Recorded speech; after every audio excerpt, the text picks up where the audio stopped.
back to SpectreVision.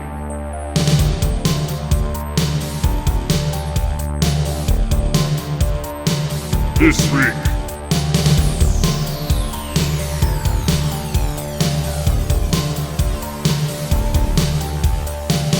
hello and welcome to an episode of SpectreVision with the Frog Brothers podcast. Welcome back to SpectreVision. Tonight we are talking about the 1988 film, They Live. Great. Yeah. Also, Written and directed by John Carpenter. Titled on screen as John Carpenter's They Live. John Carpenter's They Live. Based on the 1963 short story 8 o'clock in the morning by Ray Nelson. It's 8 o'clock here at 90. You gotta check your pulse. They live. Starring Roddy Piper, Keith David, and Meg Foster. That's the only people I wrote down too, because fuck everyone else as far as their names that are important or top billed. I'm not gonna say they're not important, but It's based on a short story, right? 8 o'clock in the morning by Ray Nelson. Fascinating. That's correct. Roddy Piper. I know most people know this guy from wrestling and shit like that. Not me. My first time really seeing him or being familiar with him. I may have seen him in passing in something, wrestling-wise, but I never ever watched wrestling intentionally. So, but it's always sunny in Philadelphia. Mm-hmm. Because he's the maniac. The maniac loves you. I love that shit. So That's amazing. when I knew that he was in this movie, before I had seen it, I was like, oh, I gotta fucking watch this. This is a fucking cult classic. This movie didn't do great when it came out, and it's just kind of one of those that's really just... Honestly, watching it, you can see why, but it's very weird. It reminds me a lot of Videodrome. Yes, for a Carpenter movie, it's a little different than what you normally expect, right? It's very timely for the then and now, too. Yes. It's funny. Consumerism, right? Especially then, like with obviously the recession going on in the 80s and the Reagan era bullshit. Like, just It's like coming out you of feel that. like this used to be like a more leftist movement, but now it's all like libertarian Joe Rogan podcast fans who would be like, there's fucking aliens ruling the world. Yep. I guess maybe a little less Joe Rogan, probably some Joe Rogan fans for sure, but more Alex Jones. Yep. So Either way. Roddy Piper plays Nada. Who's basically like a homeless drifter.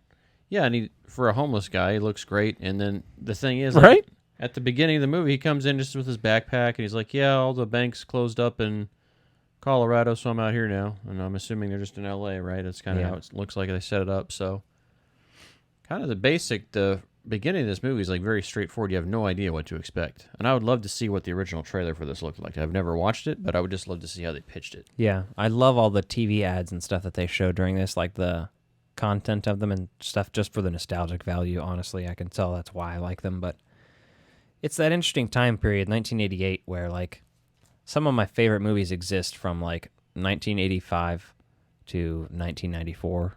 Mm-hmm. Like that's one of my favorite decades of film.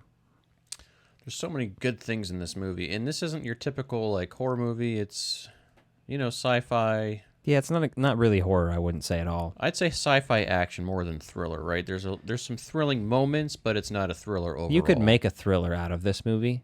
Yeah, with some editing, yeah. I easily Or if do you that. remade it, I mean, like, Yeah. I'm not saying it should be or anything like that, but like it could be a thriller, but it's not very thrilling. Yes. It is interesting. It plays more like I don't know, very sci-fi, but it's like there's not a lot of sci-fi imagery other than the aliens themselves. Well, it's interesting in the fact that Nada's character, you just feel like he is almost like a police character type without being a cop or detective. Just Right, the you'd way almost- he's like investigating things, Is there like some watching. I feel like we may have even could have missed something in the dialogue where he says he used to be in the military or something. Maybe that might be an explanation for how he acts and is. Yeah, because he's like ripped. So like, you mean to tell me you're a fucking banker? And then he goes and does construction.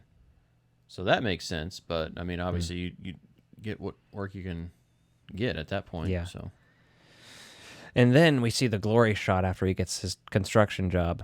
Mm-hmm. And the glory shot of him shirtless working in the construction yard in the jeans, the 90s jeans Yeah. with the long hair. And you're like, fuck yeah, this is 90s jeans, but like 80s, 90s jeans, same thing. Late 80s. 1988 is basically the 90s in terms of fashion anyway, so. Well, and then on the construction side, he meets Frank, and immediately they're like kindred spirits, so they have some dialogue there, and kind of shows him the ropes, and then after the end of the workday, kind of shows him his camp that he's staying at. You find out Frank's from Detroit. He's got a wife and kids back at home, but he's out there trying to make money after the steel mill's closed and shit. And yeah, there's part of me that's like, this movie's anti-capitalist. Yes. In a good way. Yes, there's a lot of that in there, and there's that whole It's not over in your face about it, but like if you really looked for it, you could find that message in there. Well, even in the subliminal advertising they're showing you there, it's like, right. It's very much social commentary for being a sci-fi movie. For sure. And it's great because the way they show everything, so. Yeah, when they start seeing the guys hacking into the TV and stuff, that's cool. I always like that. I have one of my hip-hop tracks that I sampled starts with some of that dialogue where he's saying some shit about, I don't have the whole quote written down because he fucking rambles, but we are living in an artificially induced state of consciousness that resembles sleep. Science has discovered the signal accidentally being sent and shit. He's like, racial justice and human rights are non-existent and shit. And I'm like, hey, is he talking about 2021? Yeah, or is he talking about the first Matrix movie? Because it sounds an awful lot like the first Matrix movie. Yes. There's a lot of the stuff in the first Matrix movies that feels like it's directly and heavily influenced by this film in a different way. I will say that's very loosely, you can tie some things back. Just as far the Matrix as overall. is They Live as a sci-fi action, pretty much remade. Yeah. A little nutso, but he confronts that guy about the 4 a.m. meeting outside the church. He's like, yeah, we're feeding a lot of people at this homeless camp. Yeah. So then when you really get to figure out what's going on, like he follows the guy to the church and shit like that, and breaks in, finds out it's a recording of reel-to-reel tape. And you see the writing on the wall. I mean, literally, there's writing on the wall that says, they live, we sleep. Mm-hmm. Title of the movie, end credits. Pretty much. Yeah, they're the hacking group, though, the ones that are doing the hacking. Yeah, so that's they're the pretty one cool. Sending that out. Yeah, to see that behind the scenes early on in the film. Eventually, you get to a point where you're watching them, and he keeps spying on them all throughout the day and night, trying to figure out what the fuck they're doing. And this is a perfect moment just to say that his hair sticks out in this movie and almost should have gotten its own acting credit. Dude, his hair's on point the entire fucking movie. His hair's wild. They've I think NECA's made an action figure of him too. Yeah, wasn't it a soft goods one? I think so, yes. Yeah. They've also made They Live action. I actually tried to find. I have a They Live mask I made for Halloween a couple of years ago, like out of other Halloween masks and parts and hot glue guns and paint and shit. It was pretty cool, but I couldn't find it, so you don't get to see that. Maybe I'll repost a picture if I remember. There's some shit on the Instagram already, so go scrolling. Um, But yeah, Frank sees him kind of spying on there and kind of asks him what he's doing, and he just basically says, "Yeah, there's all this bullshit going on." and he's like, "Fuck off, leave it alone, dude. Yeah, Who cares?" You don't want to fucking get involved with that. Um, Isn't that about the time we see them bulldoze the camp that night? they start with the church, I think, and then they just move over to the camp and start fucking all of it up too. Yeah, because the church gets burned down, essentially, is what it looks like. And then, they come through with bulldozers and get people out of there. And then that's really when the action sequences really start picking up. Yeah, they just start fucking everyone up, and he kind of escapes through the back. Yeah. Finds another guy hiding and takes him with him who's like, I don't know what, teenager or some random person that... Just some guy that's like scared that he recognized from the camp. And that's... Some of those sequences and shots have like very heavy Terminator, the first Terminator movie. I wrote down Terminator twice in my notes. Yeah, just the way that was shot and everything. And this obviously came after the original Terminator, so... very cool to see that, though. And then they get up inside and, find the other refugees or whatever that are running. Yeah. And he goes, and you have one of the more interesting sequences where he steals the box with the glasses in it. Mm-hmm. And then he's walking with it. He goes into a fucking alleyway, discovers that they're glasses, and is like, oh, fucking A, this is all it is? What the fuck is this? And then he hides them in a trash can, keeps one pair, and you're just like, put them on. And it takes forever to put them on. And one thing I will say, though, skipping back just a little bit, is like when he goes into the church for the first time and is like looking around at the lab. I hadn't noticed this before because, you know, the more you watch a movie, you start looking around at all the other pieces in the scene instead of just the character. And there's a shitload of like sunglasses, lenses laying out next to all the chemicals that they're working with there. oh, interesting. I didn't notice. Yeah, that's the one thing I was like, oh, that's badass. Love seeing that shit when you watch something and start noticing like all the little crumbs they're giving you before you even know what's going on. Yeah. So carry on. I have no idea where I was now. Talking about him putting those glasses on. He was fucking around lollygagging. Okay. Yeah, he puts on a pair, and it turns shit black and white. The first thing he sees is the Obey ad. Mm-hmm. And then he's like, all right, well, what about this beach ad? And it says, marry and reproduce. And he's like, oh, this is fucked up. Mm-hmm. So he's finding out that, you know, these are all subliminal messaging, basically. Yeah, he goes through the whole fucking magazine at the magazine stand. And all the different things, I wrote down some of what they say is like no independent thought, no thought, consume, conform, buy, submit, sleep, stay asleep, watch TV. And at the newsstand, though, he sees one of them, one of the aliens, and the alien doesn't realize he has those glasses, and he's like, what the fuck you looking at me for, basically? And he just is horrified, and he keeps raising and lowering the glasses like, what the fuck is happening here? And he looks down at the money, which says, this is your God on it. Yeah. That's like one of the best. Hilarious. Yeah. It's fucking awesome. It works. Well, that's very much commentary on capitalism, so. Mm-hmm. So then he's in the whole grocery store, a whole sequence, and starts seeing everybody in there, and then like they recognize. You can only write down so many of his quotes because he says so much fucking weird shit sometimes. But Yeah, he's he like, does. You're good. You're okay.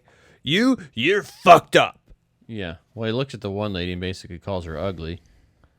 You know, and like then she gets pissed, and then she gets on her watch communicator and is like, we've been spotted here or whatever. There's one that can see us. Yeah.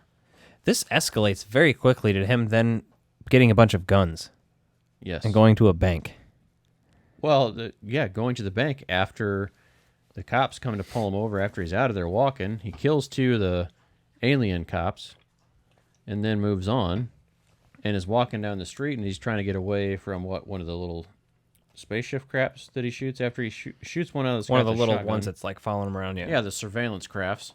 And then he goes into the bank and realizes, like, oh, fuck, I went into a bank. But he just fucking starts shooting the aliens in there, too. Well, that's when he has the most famous line. Oh, the best line in this whole fucking movie, yeah. Which I don't have it written down word for word, but it's, what is that line? Something like, It says, I came here to chew bubblegum and kick ass, and I'm all out of bubblegum. Yeah. Which has been quoted and paraphrased a million times at this point. Good line, though. Is it a paraphrase of something else that I'm unaware of?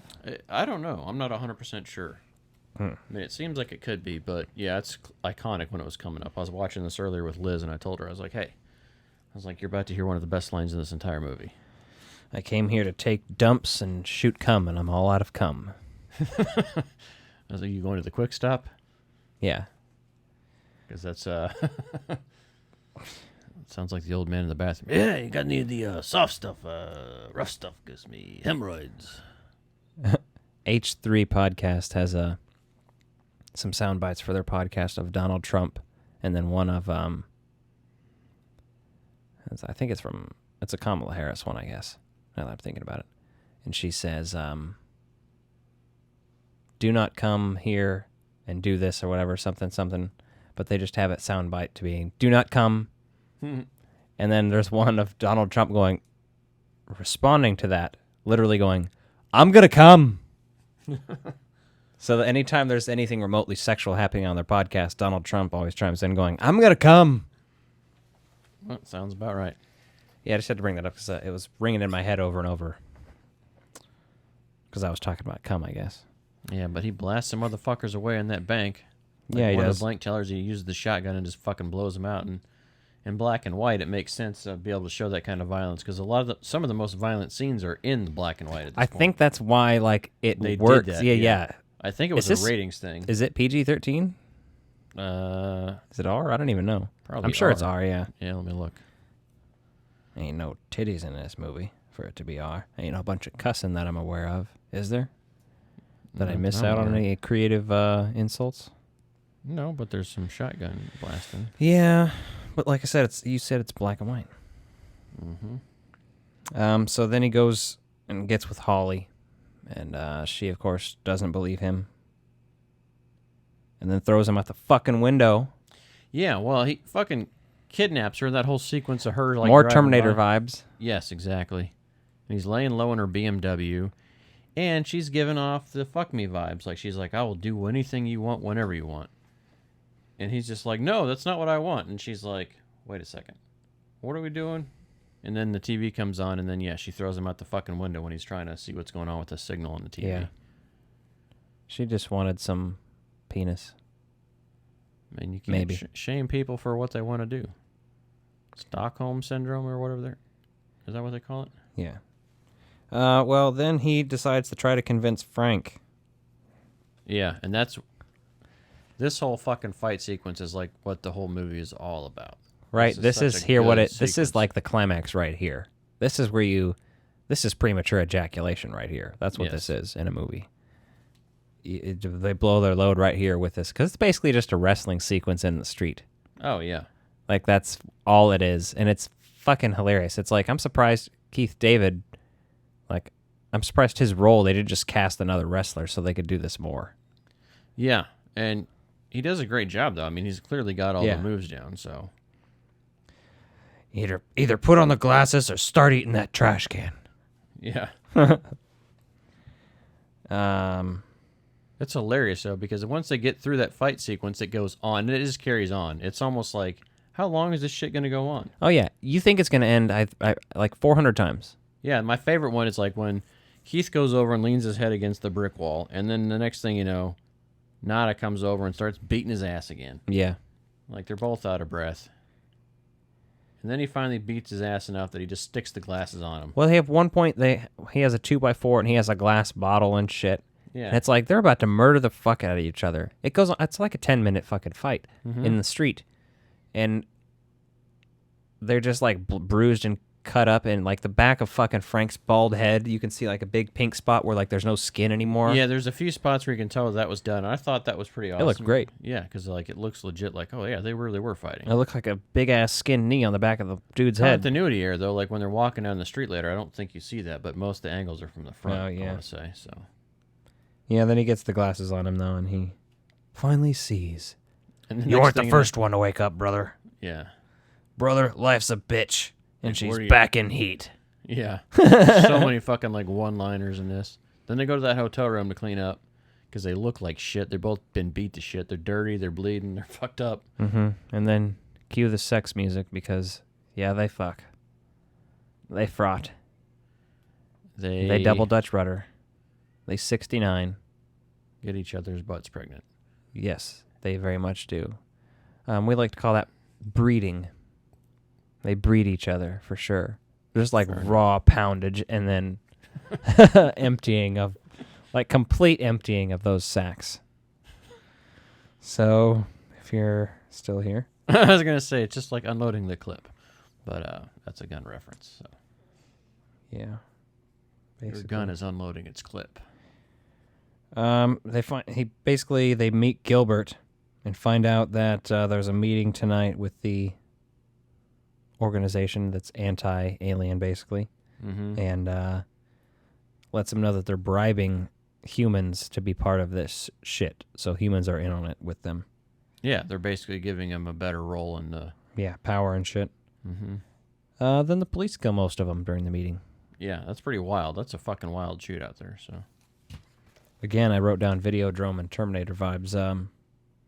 Then the fucking watch opens a portal on the ground. One of the few sci-fi things that's just like, oh, hey. Yeah, well, one of the other big ones, though, was earlier when that guy's about to get shot in the corner and he just disappears in the bank. Yeah. That's another one of the moments you're like, what the fuck? And you're like, okay. Then they're at the, what you assume is like, are they like, is this the alien base or like, where the fuck are we at? Mm-hmm. And it's like where they're broadcasting from. Yeah, I think so. So that's weird. Again, like I said, this is all very industrial looking. It doesn't look like super sci-fi or alien, but I guess you avoid certain cheese factors, even though this movie's already pretty cheesy. Yeah, I think they did a good job just making it feel like it's just like regular broadcasting technologies being used. You hear them. There's a human and alien meeting there, and you hear them over the radio or something talking about the terrorists were taken out in Operation Steel Fist. Mm-hmm. And then we see a classic device, the PKE meter. Yeah. That's one of several movies that this makes an appearance in besides the Ghostbusters series. Yeah. Always got to call that It out looks at it. Certain scenes, they're following it around, using it, and then other scenes are talking into it like it's a walkie. So Yeah. it's just a fucking weird, there. A lot of those 80s props they would just fucking make and vague shit. put into places to rent out for other movies. That's how it also ended up in Suburban Commando. So they're given the tour by the former guy that used to be at the camp with them or whatever. Mm-hmm. Somebody said they're just talking about how by 2025 we'll basically take over the world. Talking about where the signal goes out of, basically, that disguises everything and shit. And he's like, well, the transmitter's on the roof. Then they fucking shoot 2 guards. At the news station. Yeah, and then it becomes a news station shootout for a while. Nothing too exciting, just general action. Yeah, there's a lot of sequences in this. Like that are nothing just worth general taking a action movie. note about in that Yeah. action sequence. You're basically just them trying to get to the rooftop is all you're getting at is the opposition. So More PKE meter stuff.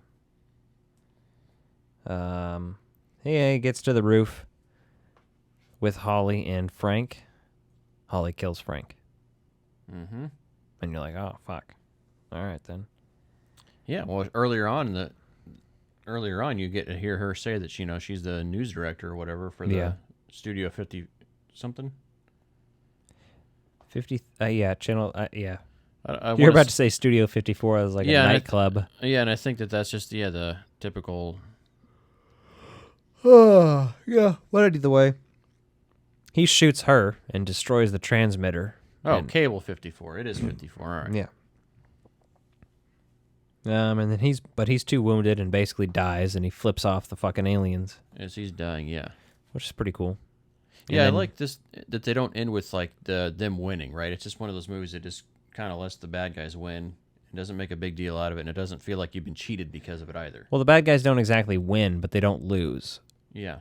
No, it's very by them showing the aliens being shown to people, like the transmitter is down. Yeah. He died, but the transmitter is down. Whether or not they will get it back up quickly and how many people notice and everything is obviously up in the air because there's nothing after this. But it's cool when they start showing the aliens being realized. Like people are watching the news and like, what the fuck? Yeah. Why are these faces? And Yeah, then obviously we end with the best one of the woman's riding a fucking guy's dick while she's watching the news. Like, isn't that how we all spend our fucking Wednesday nights, man? Just like, I'm watching the news, baby. Rocking this shit. Yeah. And then she accidentally slips the dick out and breaks it in half. No. She realizes the guy's an alien that she's fucking. That's disgusting. Mm-hmm. Or is it? Would you fuck an alien? Not that alien, I guess. I don't know. That's a good question. Either way, let us know in the comments if you'd fuck an alien. Yes, and if so, which one? Starman, E.T., Alf. Which is your favorite? I don't know. E.T., man. Hey, I'm just going to throw this out there, too. When I came to the door tonight here to Alex's apartment to record the regular podcast and this, motherfucker was wearing the Alf mask, and he was down on all fours looking like the dog, so I didn't know who the fuck was inside when I opened the door. Did you think it was... Were you legit for like half a second like, what the fuck am I looking at? You were so low for a second, I thought, I was like, did you get another dog? That was the idea. Like, it was supposed to just weird you out and confuse your brain for like... It was, because you were like down there, but you're also wearing your shirt. I'm like, where the fuck did this dog come? Oh, Did he Alf. get turned into a dog by some crazy old man like in Tusk? I was thinking more along the lines of Ghostbusters, where you got turned into a terror dog, but... Oh, okay. Well, I mean, either way. All right. Well, I hope you liked our review of They Live, and I hope you liked the movie They Live. Yeah. So we'll see you soon, you son of a bitch. Click the yeah. like and subscribe button down below. Tune even into if you hate all our of our guts. shit. The only way you can get us to go away is to keep liking everything. This actually also, with the TV advertisements, some of that stuff reminded me of Batman 89 with the love that Joker. Oh, yeah. Because it's just the same time period of advertisings that they're kind of referencing. But we've already said our goodbyes, so I'll let you go. Have a good We'll night see you or soon. afternoon. Have a good afterlife. Wherever the fuck you're listening to this. Hey guys, thanks for listening to the Frog Brothers podcast. We'd greatly appreciate it if you could like and subscribe if you're listening on YouTube. And if you're listening on the audio feed on Spotify or Apple or Twitcher or wherever you listen, tell your friends and make sure to subscribe to our YouTube at youtube.com/thefrogbros. Hit us up on Instagram at Frog Bros Podcast, on Twitter at bros_frog, on TikTok at Frog Bros Podcast, and follow us on Facebook. Join our Facebook group Frog Bros Video by searching just that, Frog Bros Video. Hit request to join and you'll be approved. We have shirts available. The link is in our Instagram bio and below in the description. And you can find stickers on Etsy at Frog Bros, all one word. Additionally, if you'd like to give us a call and leave a voicemail soon, our Patreon will be live and we'll be posting monthly responses and reactions to the voicemails. Dial 816-832-5388.